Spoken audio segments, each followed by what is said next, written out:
Hello YouTube and welcome to my channel Eddie Reading Land. My name is Eddie and today I'm bringing you the actually a hashtag 12 decks 12 houses by our very wonderful, very prodigious TarotMagpie.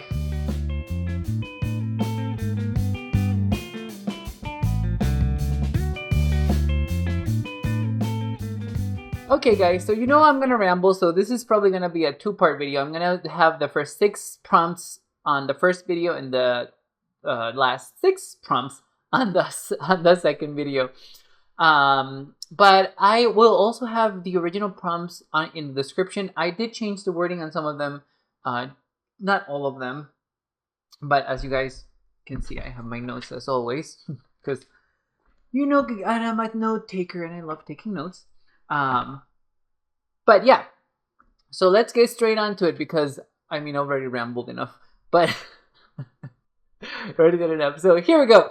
So the first prompt is a deck you'd use for readings about your self-identity or a deck you feel represents you in some way. And in my for me to answer this question, I actually chose a deck that we all come to know. I basically show this deck all the time when I have a hashtag, but it's the Cloud Cards by Clamp. And here's the beautiful book where they come from, or where they come in.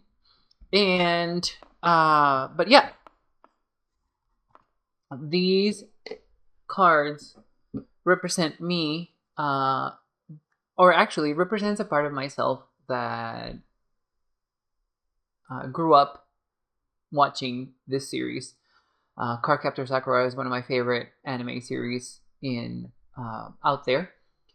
This deck basically represents my childhood, and it's very nostalgic for me, and I feel a very good sense of. And I know it's gonna sound weird, but I feel this very good sense of melancholy, and I feel this very soothing plenitude when I work with this deck or when I look at the images of this deck.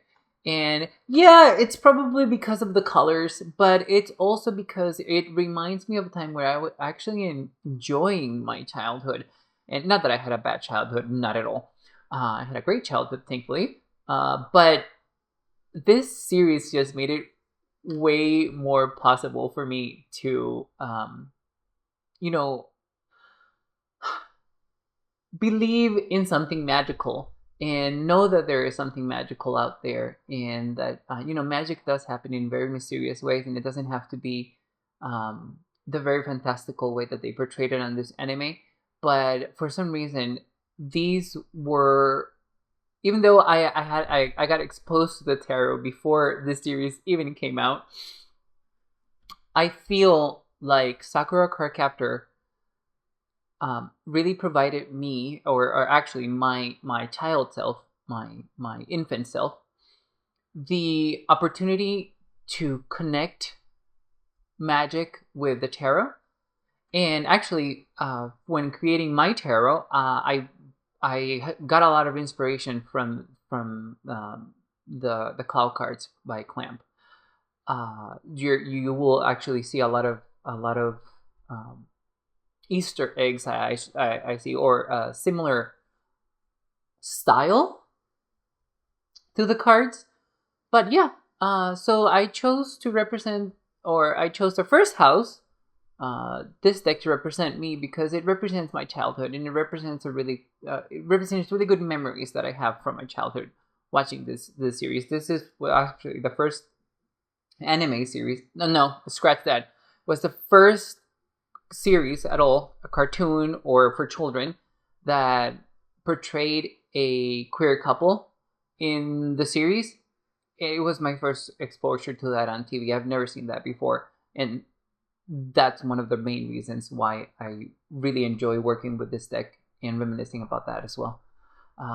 There wasn't a lot of opportunity growing up with any series or children's shows for them to portray gay characters, and now that we have shows out there like Steven Universe and even the Powerpuff Girls, for God's sakes, there is also Adventure Time, and gods, there's so many right now that there are queer characters, and it's okay to have them there. There should be way more representation. Where is the trans character in children's series or a non-binary character? I want to see that. I want to see that for kids. It needs to be normalized. But as in any case, these are the Cloud cards by Clamp, and that is the deck for my first house. Okay, so let's see. Moving on, the second house. Let's see. It says a deck that helps you reflect on abundance or money matters, or one that feels like an investment. Well, I chose the second part of this question, and I chose the Nameless One Tarot, it is an investment deck, definitely, but it's an investment worthwhile in my opinion. This is a deck that I just finished working with during Imulk, during the period from Imulk to Ostera, and I'm just so happy that I got to work with it and that I was able to save some money so that I can buy it. And yes, I did have to save some money so that I can purchase this deck, because I not only wanted the tarot, I also want... Whoop. Let me see. There we go, guys. Let's just have this right side up. I not only wanted the deck, I also wanted the grimoire that came with it, and I also have review of both the grimoire and the Tarot and Oracle on my channel, so that should be available right now. But yeah, no, this deck was instrumental for me during Imulk. During that period of time, you can learn more about how this deck helped me during that review. But needless to say that this is a very beautiful deck. It definitely is able to provide you with resources, and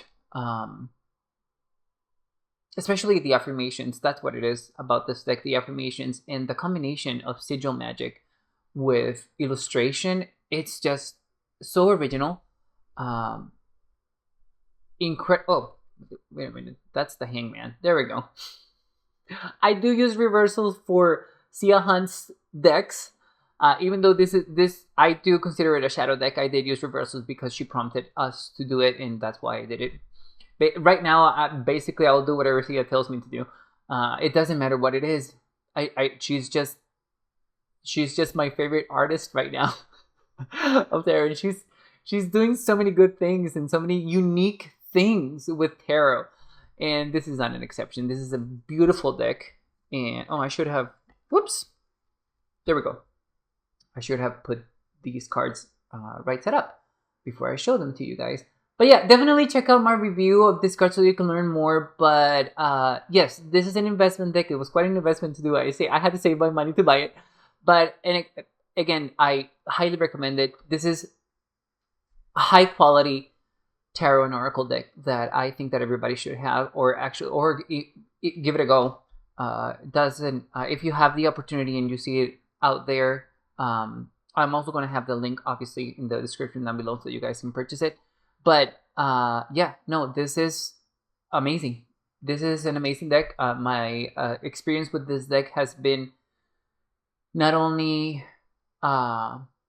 helpful through my shadow work, but also helpful through my emotional intelligence, through my mental hygiene, and uplifting me, which is something that usually a shadow deck doesn't do. And yeah, guys, amazing deck. If you have the opportunity, please go ahead and purchase it. You will not regret it. Okay, so let's see. What am I doing with this? See? Okay, there we go.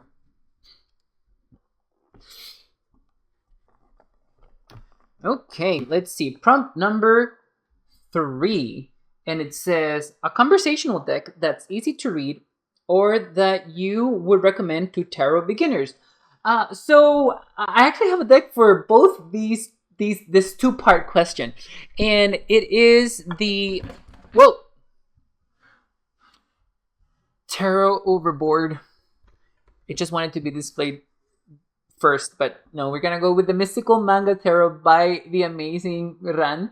I believe she is, or they are, sorry, They are a comic artist. Their illustrations are incredibly. This is the High Priestess. It's so good. I love the expression on her face. It's such a High Priestess expression, in my opinion. But yeah. Okay.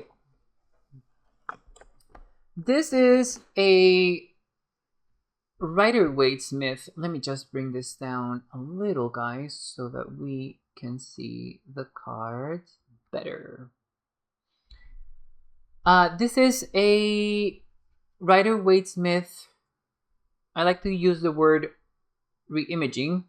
I don't like to use the word clone, guys, but whatever the case, it is excellent for beginners because it does, especially if you love manga and anime.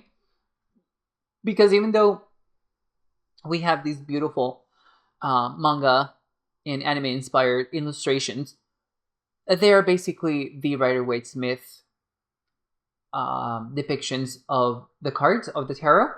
And this is especially true, see, in the pips. The major arcana do change a bit, but not enough that it would be so different for a beginner to not pick up on the symbols. So this is one of the decks that I recommend for beginners because this is one of the decks that I used when I was beginning my tarot practice. Or actually, scratch that, when I was beginning to learn the Rider-Waite-Smith system. As you guys, if you watched my previous videos, I actually started with the Tot Tarot. But the only reason why the Rider-Waite-Smith system never caught my attention is because I do not like Pamela Coleman Smith's art. And I also do not like the depictions of some of the cards in that deck. But this one is not so out of the box or so different from the Rider-Waite-Smith tradition. I mean, look at this Hierophant. It's basically the same Hierophant. We just have a very stylized manga character in here, but we have the two disciples. We have the Hierophant here. We have the same gesture in his hands. We have the staff. We have the pillars. Everything is here for a beginner to be successful and to read with this deck. This is the deck. This is one of the decks that I used when I was starting to learn the Rider-Waite-Smith system. This one in the Shadowscape Tarot, which will obviously make an appearance on this hashtag because it always does. But but yes, but to me, these are very very refreshing images for the Rider-Waite-Smith. It's basically the same image. It's just done a little, in my opinion, it's just done a little better and with more detail, and it's even more colorful than the Rider-Waite-Smith. So yes, this is definitely a tarot that I know the beginners are able to use because this is what I used when I was starting to read with the Rider-Waite-Smith deck. This is also an incredible deck to read for others, especially because the imagery is not scary, but for probably two of the cards. But this is way more soothing than the original Rider-Waite-Smith, and people seem to gravitate to this better. I think it's because of the vibrant colors and also the vibrancy of the people depicted in the images. It just feels more, I want to say, sympathetic towards clients. I think that's the correct word. Clients are also able to relate better to the images on the cards. It's my experience with this deck that that's what is coming across for the client. But yeah, so no, moving on from the Mystical Manga Tarot by the Fabulous Run. And let's see, and we're going to the fourth prompt. I'm gonna have to take care of these later, put them back in better.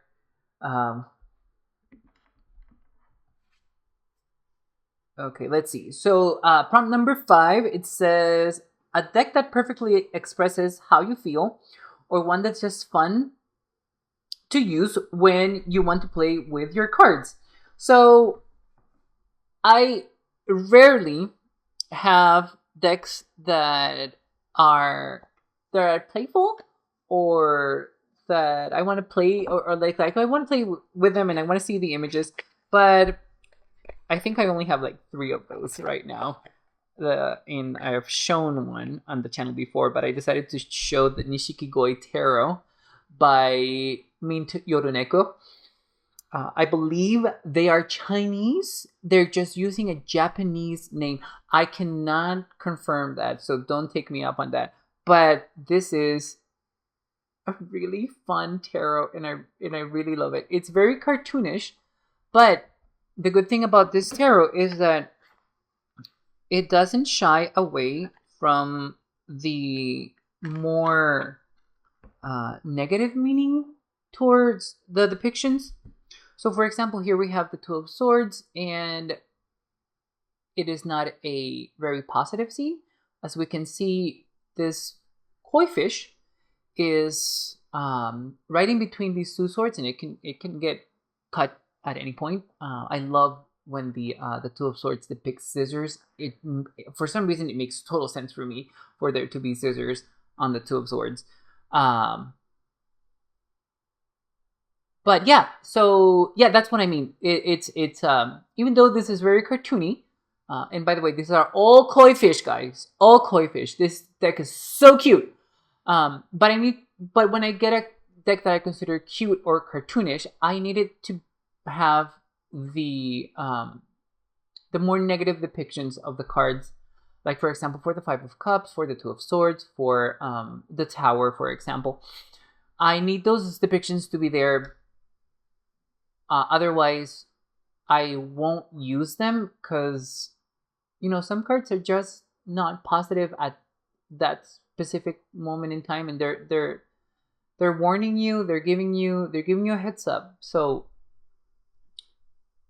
yeah, this one does not have that problem. But as you can see, it's also very colorful, and I love the eyes on the koi fish. They're just so cute. But as you can see, it's also very interactive. This is the Knight of Swords, so this is my signifier. The card that I relate more in the court cards is the Knight of Swords, and I really love this. I love this red orangey color for the koi fish, and I love how it's leaping out of the water and, you know, surrounding this sword. It's so good.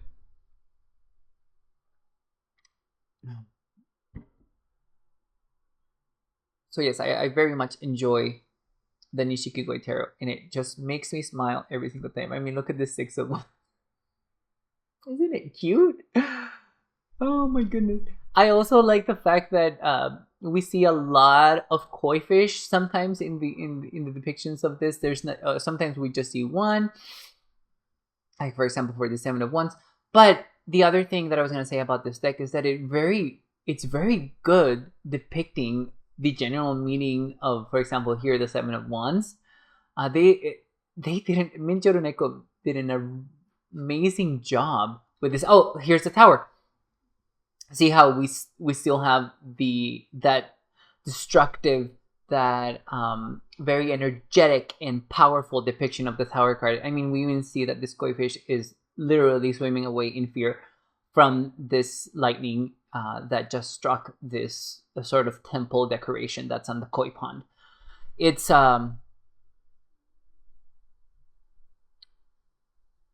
very good for me. I like this. I like when cards are able to depict even our darkest moments, even in this cartoony way. So I really appreciate the Nishikigoi Tarot for that. But yeah, so here we have the Two of Wands. I actually also love the heavy use of green in this deck. Teal is my favorite color, but and I think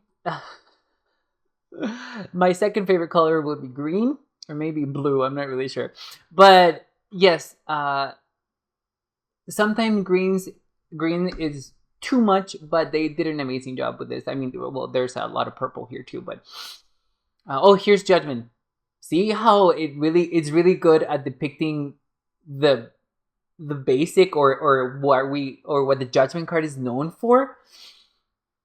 It's just super amazing deck. And also here's the Fool, an amazing card here. What was I gonna say about this? Oh, when you are reading with this deck, is it also feels very normal. It doesn't feel too optimistic. It just feels like a regular deck to me, even though it is cartoony and it does make me smile. The readings are normal readings to me. Usually when I'm using a cartoony sort of deck or a cutesy sort of deck, I do tend to uplift the meaning of the card, but with this one I don't, and that's why I really like it. And that's why I wanted to show you guys as well, because this deck rarely gets a view on my channel. But look at the star card. Isn't that just beautiful? I just love it. I just love it. I just love it, love it, love it, love it, love it. Okay, so moving on from the Nishikigoi Tarot. Oh, by the way, they have an extra card. It's called the Koi Dragon. Isn't that just stunning? I love the rainbow colors on it. I did not use it. I did not add this card when I use this deck. I don't add this card, because why, Eddie? Why don't I add this? I really like it, and I can provide it with any meaning that I want. So maybe I'll next time that I use this deck, I'll add it and see what happens. But yeah, so that is the Nishikigoi Tarot by Min Yoruneko. And let's see. Let's go to the 6th prompt and the last for part 1. And it's a deck that you use regularly in your practice. Okay, so I could have chosen any deck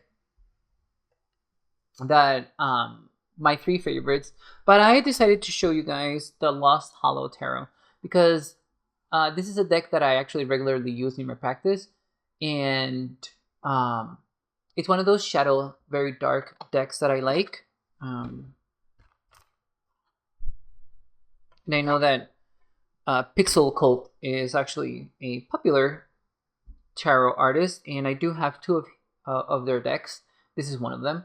The other one is the Red Hand Tarot, which I have shown on this channel. But this is just so good. And again, the reason why I like this deck is not only the color palette, which is red, white, black, and gray, but also it has a lot of dark feeling to the cards, and I really enjoy that. I enjoy that from my shadow deck, and the depictions of some of the majors are just so different, but they're capable of conveying the meaning of the card very well, even though it's done in such a out of the box way.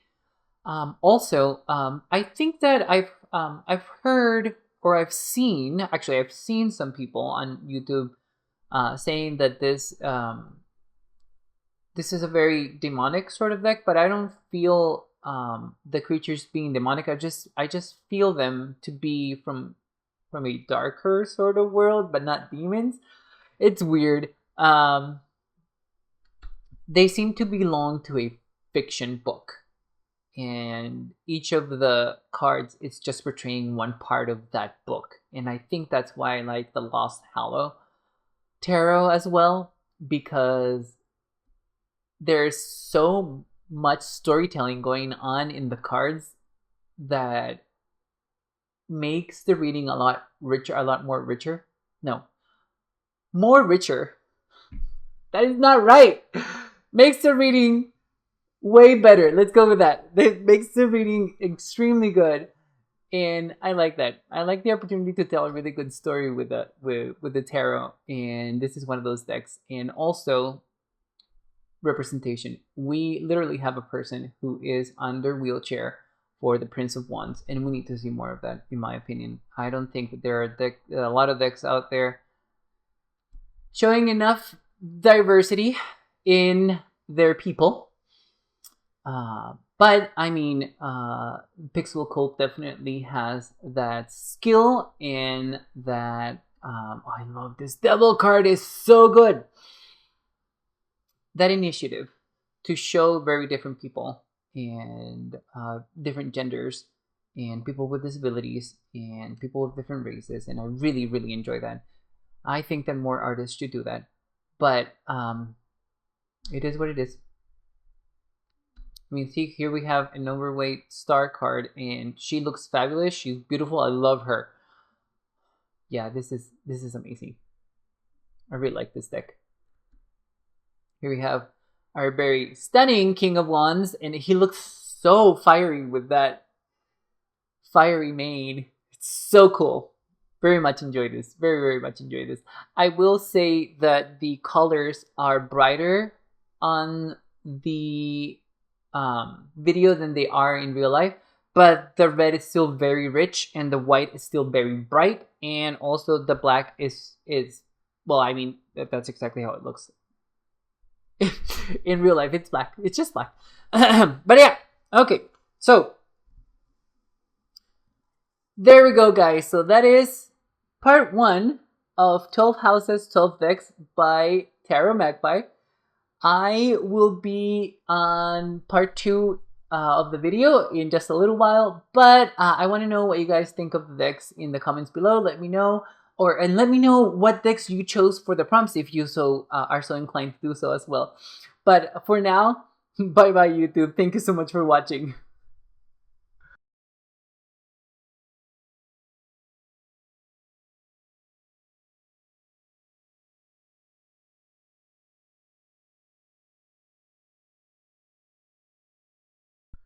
Okay, let's see.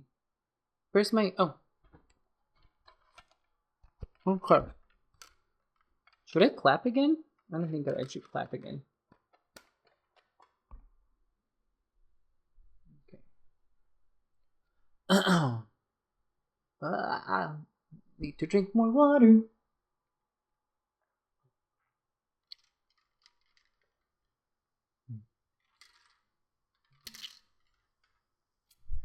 Yeah, finished that. That's for sure. Did I miss one?